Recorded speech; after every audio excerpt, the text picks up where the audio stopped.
Hello everyone, आज के इस सेशन में आप सबका स्वागत है। माई सेल्फ चंदन प्रसाद। आज के इस सेशन में झारखंड की शिक्षा व्यवस्था से संबंधित हम लोग सेशन नंबर 5 को डिस्कस करेंगे, जिसमें कि आपका झारखंड में शिक्षा संबंधित जो भी वर्तमान में किए गए प्रयास और जो भी योजना और कार्यक्रम है उससे संबंधित हम लोग यहाँ पर डिफरेंट सेशन के माध्यम से आपके साथ हम डिस्कस कर रहे थे। आज हम लोग सेशन 5 में डिस्कस करेंगे आपका स्कूली शिक्षा में गुणवत्ता लाने के लिए और उस पर आपका बहुत सारे नए चीजों को शामिल करने के लिए एक समिति का गठन किया गया है, जिसके बारे में आज के सेशन में डिस्कस किया जाएगा। इस समिति का जो नाम है आपका मुख्यमंत्री स्कूली शिक्षा परामर्शदात्री समिति का गठन हुआ है, उसके बारे में आज के सेशन में हम लोग कंप्लीटली डिस्कस करेंगे। सबसे पहले हम लोग ये जानते हैं कि ये जो कमेटी का गठन किया गया है उसके क्या क्या आपके उद्देश्य हैं और क्या क्या इसका चीजों को शामिल किया गया है। तो इस समिति का गठन जो किया गया है झारखंड की स्कूली शिक्षा एवं साक्षरता विभाग के द्वारा गठित किया गया है। इसका गठन सितंबर 2019 में, जब चुनाव नहीं हुआ था उससे पहले ही आपका जो उस समय मुख्यमंत्री रघुवर दास थे उन्हीं के कार्यकाल में इसका गठन किया गया था।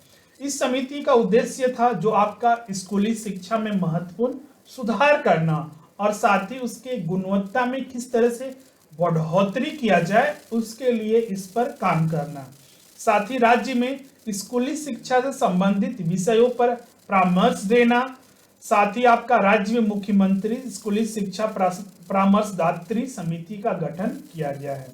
साथ ही इस समिति की सबसे बड़ी खास बात इस समिति का यह है कि इसमें जो अध्यक्ष होंगे वो स्वयं मुख्यमंत्री ही होते हैं।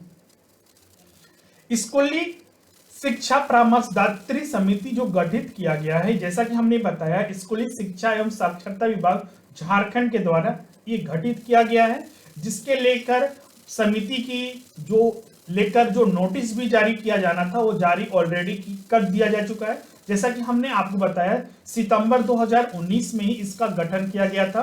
कैबिनेट की बैठक हुई थी, उस समय आपका पूर्व जो मुख्यमंत्री थे रघुवर दास, उसी समय इसका प्रस्ताव किया गया था। उसके बाद इसके विभाग से संबंधित सारे कार्य कंप्लीट हो चुके हैं। अब जानते हैं कि इस जो समिति है उसमें क्या क्या सदस्य रहेंगे, कब किस तरह से इसमें बैठकें होगी, उन सारे चीज पर हम लोग फोकस करते हैं। इस समिति में कुल जो सदस्य हैं 22 सदस्य होंगे। समिति की बैठक प्रत्येक 4 माह में होगी, हर 4 माह में एक बार बैठक होना तय है। कुल 22 सदस्य होंगे, जिसमें अध्यक्ष स्वयं मुख्यमंत्री, राज्य के मुख्यमंत्री होंगे। आवश्यकता अनुरूप जैसा कि हमने बताया कि 4 माह में एक बैठक होना जरूरी है। अगर आवश्यकता पड़ती है तो अन्य बैठक की तो समिति के उप समिति गठित कर निर्णय लिया जा सकेगा। मतलब कि जो अन्य चीजों के लिए अगर जरूरत पड़ती है, जैसे कि अभी कोविड-19 का प्रकोप चल रहा है, तो राज्य में जो स्कूली शिक्षा है उसके लिए क्या क्या गाइडलाइंस होनी चाहिए। अभी जो 2 से 3 महीने में अभी इस जो शिक्षा नहीं दी गई, परीक्षाएं नहीं लिए गए, उसके लिए भी क्या क्या किए जाने चाहिए। इन चीजों के लिए जरूरत पड़ने पर बैठक किए जा सकते हैं। विभाग द्वारा जारी पत्र में यह भी कहा गया है कि स्कूली शिक्षा साक्षरता विभाग का स्थापना क्षेत्र काफी व्यापक है। वर्तमान में विभाग में अधीन 35,447 प्राथमिक एवं मध्य विद्यालय, 2,875 माध्यमिक विद्यालय, 864 +2 स्कूल विद्यालय एवं 291 आवासीय विद्यालय संचालित किए जा रहे हैं जो इनके अधीन में होंगे।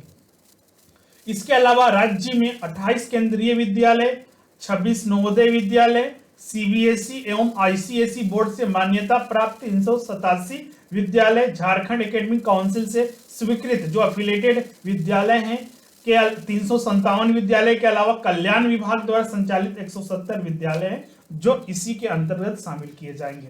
राज्य में संचालित सभी विद्यालयों में एक समान गुणवत्तापूर्ण शिक्षा प्रदान करना है। ऐसे तो अगर हम रियल लाइफ में आते हैं, अपने जो वर्तमान स्थिति देख रहे हैं, तो प्राइवेट जो सेक्टर के या फिर जो निजी क्षेत्र के स्कूल हैं उनका स्थिति अलग है, जबकि आपका सरकारी विद्यालय का आप स्थिति देखिएगा दोनों का अलग अलग है। लेकिन ये जो समिति बनाई गई है, दोनों चाहे निजी हो चाहे सरकारी हो, चाहे नवोदय विद्यालय का बात करें, केंद्रीय विद्यालय का, झारखंड एकेडमिक काउंसिल के अंतर्गत जितने भी आने वाले विद्यालय या फिर कल्याण विभाग द्वारा संचालित जितने भी विद्यालय है, प्राथमिक, मध्य या फिर जो +2 के विद्यालय है, सारे को इसके अंतर्गत शामिल किया जाएगा। तो और साथ ही यह सुनिश्चित किया जाएगा कि सभी विद्यालयों में एक समान गुणवत्तापूर्ण शिक्षा प्रदान करना और साथ ही 0 ड्रॉप आउट, जो बीच में बच्चे स्कूल छोड़ देते हैं, खासकर सरकारी विद्यालयों में, उनके जो छात्र हो उसके लिए आपका कोई भी ऐसा छात्र न हो जो कि स्कूल बीच में ही छोड़े। तो मतलब 0 ड्रॉप आउट लक्ष्य को प्राप्त करना चुनौती होगी। स्कूली शिक्षा के अति महत्वपूर्ण एवं चुनौतीपूर्ण मुद्दों पर परामर्श के लिए मुख्यमंत्री स्कूली शिक्षा परामर्शदात्री समिति का गठन किया जा रहा है। जैसा कि हमने बताया कि इस समिति में कुल 22 सदस्य होंगे, जिसमें कि आपका अध्यक्ष जो होंगे स्वयं मुख्यमंत्री होंगे, राज्य के मुख्यमंत्री, और साथ ही आपका इसमें और कौन कौन से सदस्य होंगे उसका भी एक ब्यौरा है। एग्जाम में क्या पूछा जा सकता है, खासकर इसके जो मुख्यमंत्री है वो पूछे जा सकते हैं, या तो ये अगर टफ डिफिकल्ट पूछा जाए तो आपका यहाँ पर जो स्कूली शिक्षा एवं साक्षरता विभाग के जो मंत्री होते हैं वही आपका उपाध्यक्ष होते हैं, और विभाग के सचिव जो होते हैं आपका सदस्य सचिव होते हैं। इसके अलावा और भी चीजें हैं जो पूछे जा सकते हैं एग्जाम में, वो हमने सारा ब्यौरा दिया हुआ है, लेकिन ज्यादा चांस है कि जो उपाध्यक्ष या फिर सदस्य सचिव हैं और जो अध्यक्ष है उससे संबंधित है, ज्यादा चांस है कि एग्जाम में पूछा जा सकता है। लेकिन फिर भी हमें याद रखना है, रिस्क नहीं लेना है।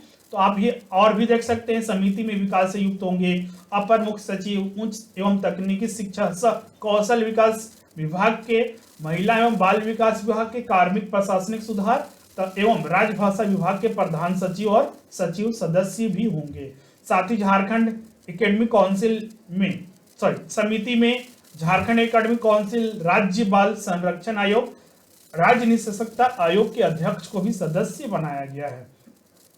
साथ ही आपका केंद्रीय विद्यालय संगठन, जवाहर नवोदय विद्यालय के प्रतिनिधि, नेतरहट आवासीय विद्यालय के प्राचार्य, संजीवियर स्कूल के प्राचार्य, डीपीएस के प्राचार्य, डीएवी स्कूल, सरस्वती शिशु विद्या मंदिर, मदरसा या संस्कृत विद्यालय, अल्पसंख्यक विद्यालय, यूनिसेफ एवं WHO के प्रतिनिधि समिति के सदस्य होंगे। सबको मिला के कुल 22 सदस्य होंगे, जिसको आपको ध्यान में रखना है।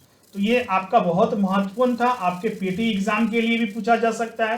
पीटी एग्जाम में ये पूछा जा सकता है कि जो ये परामर्शदात्री समिति का गठन किया गया है, इसके अध्यक्ष कौन है, उपाध्यक्ष कौन है, कुल कितने सदस्य हैं, कब प्रारंभ किया गया, इसका पर्पस क्या है और किस झारखंड के किस विभाग के अंतर्गत इसे शामिल किया जाता है। तो स्कूली शिक्षा एवं साक्षरता विभाग के अंतर्गत शामिल किया जाता है। इन चारे चीजें पीटी में पूछे जा सकते हैं। मेंस में क्या पूछा जा सकता है कि हाल ही में स्कूली शिक्षा के लिए जिस परामर्शदात्री समिति का गठन किया गया है उसका उद्देश्य क्या है, उसके बारे में वर्णन कीजिए। आने वाले दिनों में उससे क्या क्या बेनिफिट मिल सकते हैं और किस तरह से वो काम करेगी, सदस्यों पर भी ब्यौरा आपको प्रेजेंट करने के लिए मेंस में पूछा जा सकता है, जिसे आपको वर्णन करना होगा। क्लियर है? तो इस तरह से इसमें प्रश्न पूछे जा सकते हैं। आज की वीडियो में बस इतना ही, नेक्स्ट वीडियो में मिलते हैं। अब तक हमने यहाँ पर देख रहे होंगे कि झारखंड में शिक्षा व्यवस्था से संबंधित हमने 5 लेसन डिस्कस किए, 5 वीडियो। अब इसमें और क्या हम लोग डिस्कस करेंगे, तो और भी कुछ चीजें हैं। सबसे पहले तो आपको प्रश्न बच जाता है, क्योंकि आप टॉपिक डिस्कस किए हैं तो उस पर प्रश्न भी सॉल्व करना जरूरी है, क्योंकि कैसे पता चलेगा कि हमने जो स्टडी किया वो हमारे लिए कितना यूजफुल है। तो प्रश्न सॉल्व करेंगे तो इसके 2 या 3 वीडियो मिलेंगे और 1-2 और वीडियो मिलेंगे, जो कि इस बार जो पेश किया गया है आर्थिक सर्वेक्षण, उस पर भी कुछ चीजें नई चीज शामिल की गई है, जैसे कि विद्यालयों की संख्या, ड्रॉप आउट की संख्या, तो अन्य चीजों को शामिल किया गया है। तो एक वीडियो उसका रहेगा आपका। तो मतलब कि 2 से 3 वीडियो और भी हम लोग शिक्षा व्यवस्था से संबंधित डिस्कस करेंगे, जो कि आपको आने वाले 1-2 दिनों में सारे मिल जाएंगे। हमारे चैनल पर बने रहिए और साथ ही अगर वीडियो अच्छा लगता है तो उसे जरूर लाइक कीजिएगा, अपने फ्रेंड्स के साथ इसे शेयर कीजिएगा, और अगर अभी तक आपने इस चैनल को सब्सक्राइब नहीं किया है तो जरूर कीजिएगा। मिलते हैं नेक्स्ट वीडियो में। Thank you everyone.